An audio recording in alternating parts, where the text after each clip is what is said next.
Alright, here at the homestead, working for a few days, a week actually. I got couple projects I want to do. I got to finish gutting. That's not going to be this week though, because I got to get a dumpster. I got stuff outside, and I just could have spent the whole week doing that. So I got a friend of mine from church is a missionary. He's a builder, remodeler missionary. He goes around to churches and helps them with building projects. And he's in the construction industry for many years. He's going to come by, depending on how his schedule goes. I'm hoping sometime late winter, early spring, if he gets a week or two. We're going to remove all these trusses. I'm going to open it up so the roof is the ceiling line. I think maybe you can see it, kind of see it here. Not really. But it's just it's just a ranch, so this room is 20 feet from that wall across to there. So the center, which is right about here somewhere, is just about 10 feet right there. That's the center. So it's around 3 feet from the ceiling up to the peak. So I'm going to remove the trusses. I'm going to put collar ties, some exposed beams, just to give it a look, because it's a small ranch, so that way it'll appear to be more open, give it a little more, more spacious feel. And so because of that, I got some wiring here that's got to be removed out of here. So what happens is this here circuit feeds from right down there, comes up, and comes across, feeds this here outlet, jumps over to this mess, and then comes over and dead ends on these two outlets in this wall, that cable there. So I'm going to cut this one somewhere in here and shut it off, of course, first. Pull this over into the kitchen and feed these two outlets later on with something in the kitchen or maybe down into the basement. Then this side of it I'm going to pull back, and I'm going to mount an outlet down there to dead end the circuit here. That'll eliminate this one cable going across the ceiling.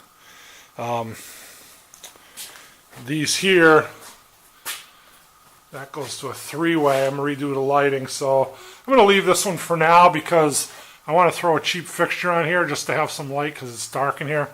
Later on that'll be pulled out as well. I have this old feed here, and it's to the blowers. It was originally on the switch there, and that feed's going to come out. That's all going to come out, but I was thinking about it. These blowers, they're frozen, and when I power it up, I could hear them humming. But they're old, and there's a chamber behind the chimney, and it just draws air in from one side and blows it out through the other. And I don't think I'm going to use this as a fireplace. This is a gas fireplace, so it doesn't really, build up the heat that a fire would in the back. So I don't know how effective those are anyway. And since they're shot, but I want to leave the option because at some point I might turn it back into a fireplace. I'm not 100% sure. I kind of like the gas idea. This one's going to go though because it's pretty old and hurting. But what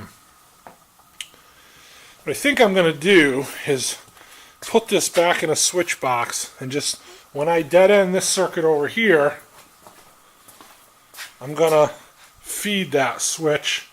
So later on, if I want to get in here and redo the pull the motors out and put new ones in and use that blower for some reason, I'll have that capability. So once I close up this wall, I don't want to have to come back in here. For now, I'll just blank it off with a plate as I'm not using it. So that's basically, I got some lighting here I got to change around. I want to just clean this up, clean the ceiling up, get most of this wiring out of here.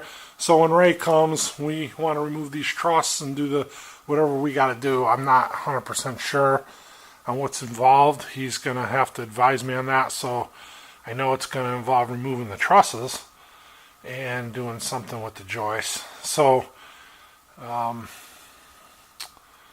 don't know if those are joists, rafters, joists, whatever. The rake, those right there. And they're 2x4 because it's a truss, right? So if I remove the truss, I think those got to be beefed up. I believe to 2x6, but again, he's gonna have to advise me on that. So anyway, when he gets here, I just want to have all this wiring on, so we can just go to town and do that and not be in the way. I'm gonna clean up as much of the wiring as I can, and then I got some other projects I'll show you as I move along. Another project I got going here is there was a cabinet here, and I don't know if you could see that floor is all plywood's all old and water stained, water damaged and delaminated, and it's pretty punky. I could probably put my foot right through it. And there was some new flooring put over it, subflooring. What I'm going to do is go underneath and try to get rid of the drain and the water feeds, pull them down, and pull this, either pull it out or go over it, however I got to do it, with a new piece of plywood, subfloor. Get this floor ready to go. That's another little project. And I got a few more in the basement. I'll show you when I